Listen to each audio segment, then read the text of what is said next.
sa isang coalition sa 2025 election? Unang-una ho, of course, I don't want to speak on our behalf of Lakas because we haven't taken this up in EXICOM or as party matters. Our focus, of course, is establishing an alliance with PFP, which will be done on Wednesday, and strengthening our position for 2025 by further cooperating and collaborating with all the national political parties such as NPC, such as NUP, such as ano pa ba? NP, and of course, yung partido ni Congressman Chua, napakatibay po niya. Yung Aksyon Demokratiko. So, we're not closing our doors to any opportunity.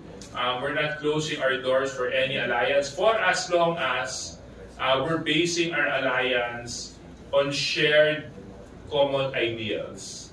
So yun po yung pinakamahalaga doon, shared common ideals, especially when it comes to the policy directives of our President, which we have to support 100%, unequivocal yun. At syempre yung position po ng leader natin dito sa Kongreso, na si Speaker Martin Romualdez, has to be 110% support.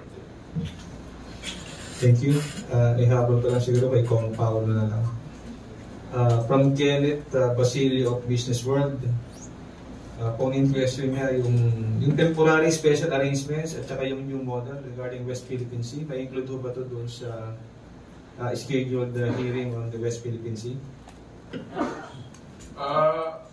Of course it will be included, but as to the order, siguro umpisahan muna nila. They will start with yung main na laman nung secret agreement po. So it will roll on from there. So kailangan po natin talagang mag-observe kasi may mga tanong din ako personally na hindi ko rin alam ang sagot. So during the hearing probably magro-roll yan ng mga hanggang sa katapusan siguro ng session natin.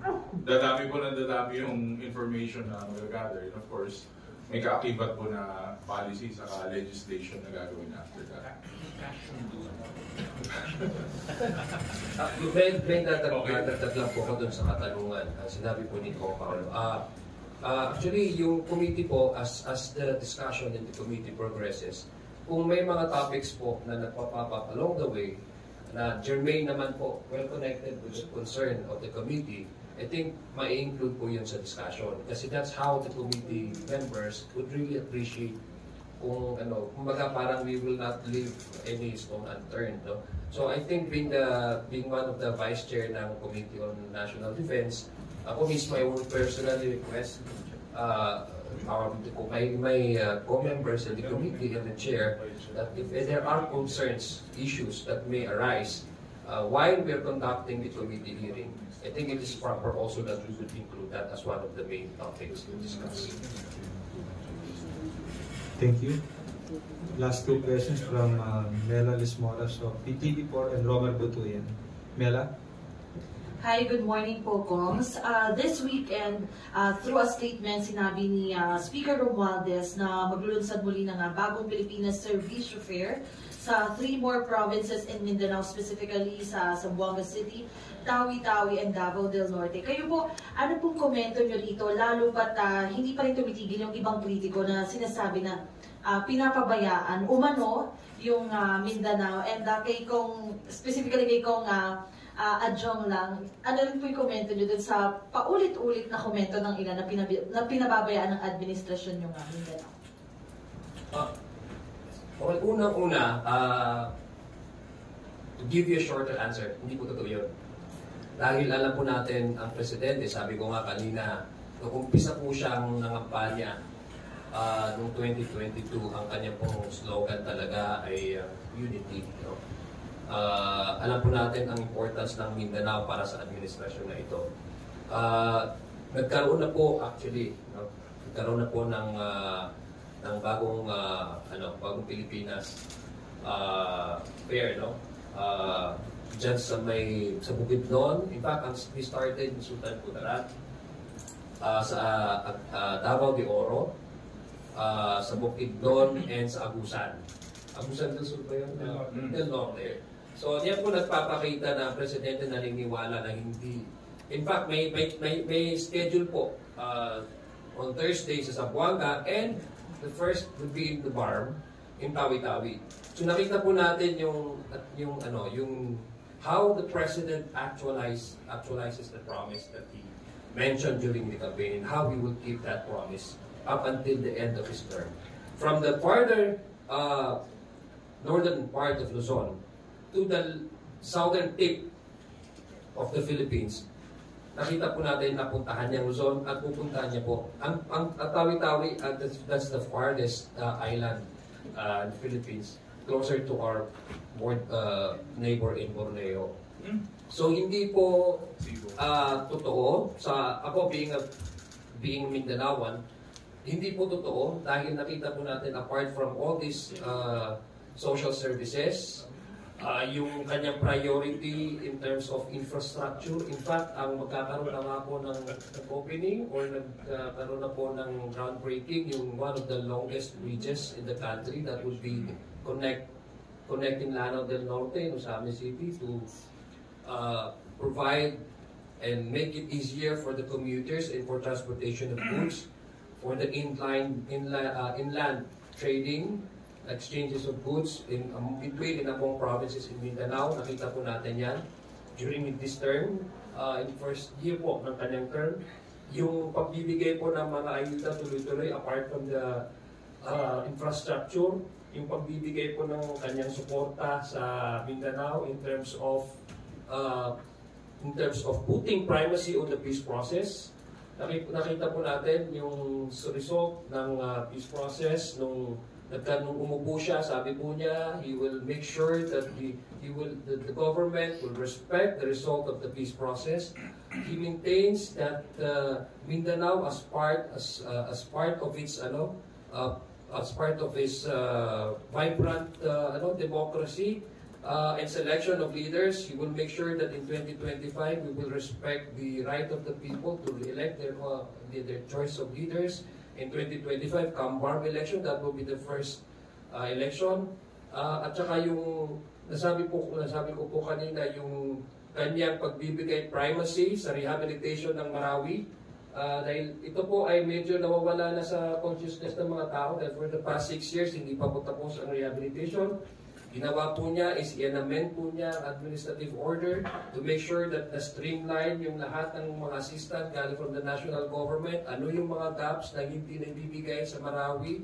Ano yung mga pangangailangan pa in terms of rehabilitation and the compensation packages for sa Marawi? So makikita po natin in all concerns, no? Apart from yung servicio fair.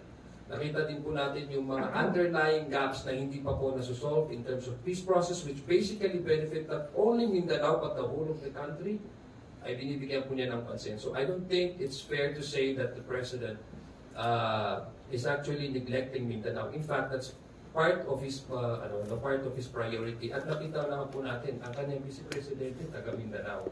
So that's a very clear and indicative sign that the President really puts Mindanao part of this his priority during ito pong term niya. So nakita po natin yan. And we are very thankful for the President for giving importance to the peace process dahil yan po ang kailangan ng Mindanao para matapos na po yung sinasabi po nating armed conflict at it will bear fruit positively on the communities that are being left behind, which communities mostly are from Muslim Mindanao. Gusto ko lang dagdagan din yung sinabi ni Congressman. Actually, ang City of Manila po, we did not support President Bongbong Marcos during the last election. But even though nasa opposite side po kami, hindi rin po pinabayaan ang City of Manila. In fact, isa po kami sa mga unang nakinabang dito po sa card. Ibinaba po ni Speaker Martin Romualdez ang aming pong timon o namumuno po dito po sa Kongreso. So makikita po natin si President Bongbong at saka si Speaker Martin Romualdez, wala pong tinitignan, tapos na po yung eleksyon, at tinitignan po nila yung kapakanan po ng mas nakararami, lalong-lalo na po ng mga mahihirap. Maraming salamat. Dagdag ko lang dun sa nabanggit ng dalawang kasamahan. So I've been to siguro mga 4 na BPSF, Bagong Pilipinas Servicio Fair, at hindi bababa sa 1 bilyong piso worth of various programs and projects yung na i-implement ng mga national government agencies and national government departments to various programs and projects, such as yung tulad ng binanggit ni Kong Jola, yung CARD, assistance for rice farmers, nandyan po yung CBOL, assistance to young entrepreneurs, nandyan yung ESIP, assistance to students for their scholarship program, nandyan yung AIX, nandyan yung TUPAD, nandyan yung Department of Agriculture, nandyan yung FARM, which is actually such a wonderful innovation for our rice-producing farmers that they're able to sell directly to the NFA. So all these programs are being flooded to specific provinces and regions in all areas of our country. At nung tinitingnan ko nga yung schedule, kaya hindi ko maintindihan kung bakit nasasabi ng ating mga kaibigan sa Mindanao na medyo napapabayaan daw. Because the last few ones that I went to, overwhelming nga yung support ng mga congressmen sa Mindanao eh. Sa isa sa pinuntahan namin, mahigit sa 60 ang nandun. Yung isang pinuntahan namin, I think 80 congressmen were there. Not to mention the support given by the different governors and mayors to the Bagong Pilipinas Servicio Fair. And based on the schedule that I have on hand, we visited Sultan Kudarat, we visited Agusan del Norte, tapos na rin po yung Bukidnon. This week will be Zamboanga City. Pagkatapos po nun, Tawi-Tawi, Davao del Norte. So all of these will be done in Mindanao. So this is just to show that doon sa binitawang pangako ng ating Pangulo na walang maiiwan, talagang pinakikita niyang walang maiiwan. At lahat ng serbisyo at programa ng ating pamahalaan ay mararamdaman ng lahat na nangangailangan. Another topic lang po, isang panibagong order din ni Pangulong Marcos, yung Executive Order number 59 na nag-uutos na mas streamline yung permits processes para sa 185 infra flagship projects sa bansa. Any comment po dito? Kasi inaasahan din syempre after naman itong mga tag-init, tag-ulan na naman, at inaasahan yung mga infra flagship projects na ito ay makatutulong din sa bansa para dito nga sa panahon ng tag-ulan and even sa iba pang pagkakataon, even sa economy natin. Ano po masasabi niyo dito? I think this only emphasizes the sense of urgency the President has given when it comes to development. Alam niya kasi na iilang taon na lang ang natitira sa kanyang administrasyon. In fact, bilang niya po yung araw kung ilan na lang ang natitira at wala siyang araw na gustong maaksaya pagdating sa mga proyektong gusto niyang maipatupad na alam niyang may kinalaman sa pagbabago at pag-unlad ng ating bansa. Ito din po yung dahilan kung bakit siguro inilabas niya yung bagong executive order just so that we can do away with unnecessary government requirements, redundancy in documentation, just so that we can find these projects being implemented in the soonest possible time. Dahil may national significance po talaga ito that will lead us towards our goal when it comes to being a middle income status nation by 2025. So I fully support the order issued by the President, and I do hope in the soonest possible time makagawa na po ng mga processes ang ating mga ahensya at ang ating mga local governments to comply with the directive of our President.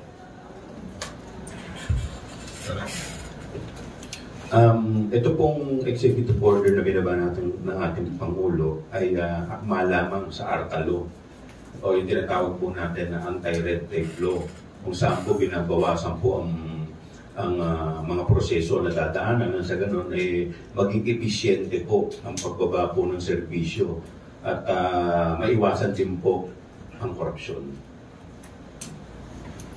To add lang, welcome development po talaga to from the national government. Kasi LGUs have been doing steps or processes na ganito po. Ultimately, bringing it down to 3 easy steps, 2 easy steps. Ginagawa na po ng local government yan. And yun nga, to cut the process, to cut the red tape. Maganda po to.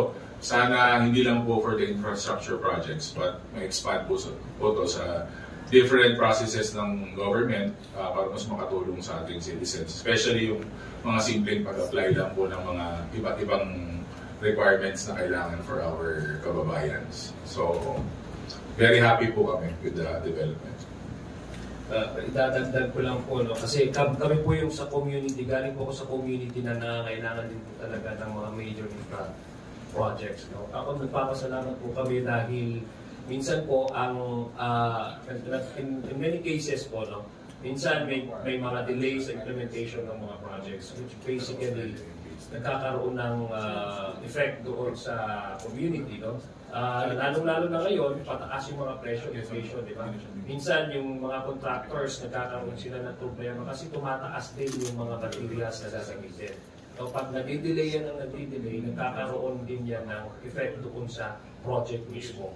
So, lalo na rin, sinabi mo, because of the changing weather, may impact talaga sa ground yung implementation. So, pag too much bureaucracy, yung sinasabi natin, overlaying ng mga processes, too bureaucratic po yung mga papeles na kailangan. Ultimately, it would lead to delay in the implementation of the projects na dapat makabigay ng mas maagarang solusyon sa mga problema sa community. So coming from Mindanao, especially in an area where we need a substantial number of infra projects, nakakatulong ito dahil mas mapapast track natin yung implementation. It will be expeditiously released and it will be expeditiously implemented na hindi na yung intention talaga ng project ay ma-address niya, no? Which is basically yung pag-implement kasi kailangan mo rin i-consider yung time element kung kailan at paano matapos yung proyekto. So ito po ay mas makakagaan sa loob po ng magaan sa loob ng ating mga community na nangangailangan ng mga proyekto at nangangailangan ng mas expeditious implementation ng mga proyekto. Well, let me just add, again, this is a wealth of development. Kung makikita natin in the past few months, kung gaano po kabilis si Pangulong Marcos maghanap ng mga foreign aid investments, especially to fund these infra projects. Sana ganun din po kabilis, no, yung mga counterpart government offices. So basically, our aim is to streamline the process, especially sa mga certificates, sa mga permits, because every delay, no, na-experience natin, we're doing a disservice to the Filipino people. Ang gusto lang naman po ng Pangulo ay kumbaga matapos ito sa madaling panahon at makamit na ang anumang benepisyo, ang bentahe na makukuha natin dito po sa mga infra projects na binibigyan po ng prioridad ng ating pong administrasyon. Yeah, at saka alam mo, isa din dahil ako, dati na akong trabaho sa local government. When you come up with a project, the intention of the project is to address the present situation. But because of the numerous documentation, permits, bureaucratic requirements that are required, by the time na makumpleto mo lahat yon, yung problema na gusto mong solusyonan, nagbago na ng anyo. So yung effectivity ng project mo, baka hindi na tulad ng iniisip mo nung kinukonceive mo siya. So kaya nga napakahalaga ng executive order ni Presidente, not only because it's emphasizing the urgency of time, but number two, you'd want to see projects on the ground in the soonest possible time. So